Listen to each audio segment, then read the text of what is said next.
Gordon was resting in a siding. Sometimes, he thought, it's really tiring to be such a large and splendid engine. One does have to keep up appearances so. Peep, peep, peep, peep. Hello, lazybones, whistled Henry. What cheeks, spluttered Gordon. That Henry is too big for his wheels. Fancy speaking to me like that.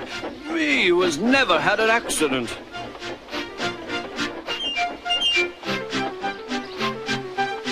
Aren't jammed whistles and burst safety valves accidents?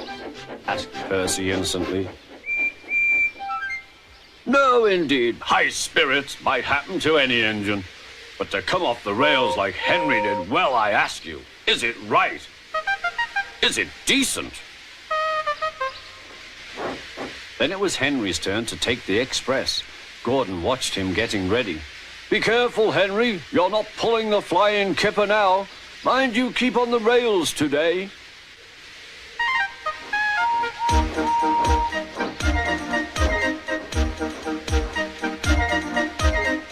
Henry went off in a huff, and Gordon yawned and went to sleep.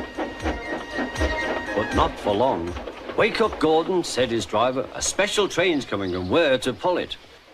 Is it coaches or freight cars? Cars, said his driver. Cars, said Gordon. Puh. Gordon's fire was slow to start, so Edward had to push Gordon to the turntable to get him facing the right way. I won't go, grumbled Gordon. Don't be silly, puffed Edward. At last Gordon was on the turntable. The movement had shaken his fire. It was now burning nicely and making steam. Gordon was cross and didn't care what he did. He waited till the table was halfway round.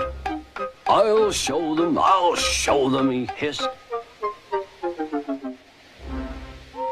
He moved slowly forward to jam the table, but he couldn't stop himself and slithered into a ditch. Ooh, she hissed. Get me out! Get me out! Not a hope, said his driver and fireman. You're stuck, you silly great engine. Don't you understand that? They telephoned, said Topham Hatt. So Gordon didn't want to take the special train and ran into a ditch.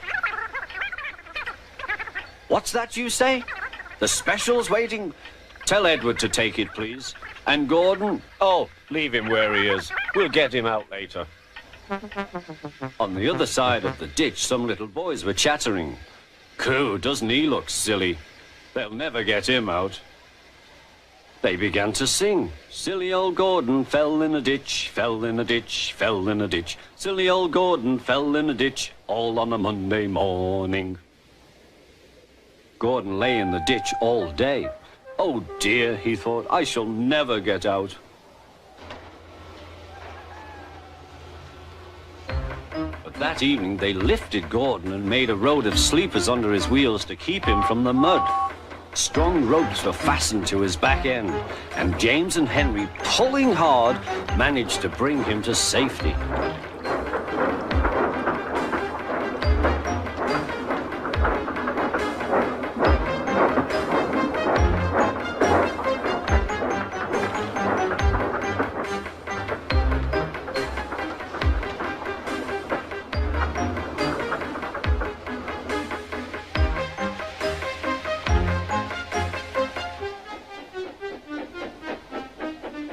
Late that night, Gordon crawled home, a sadder and wiser engine.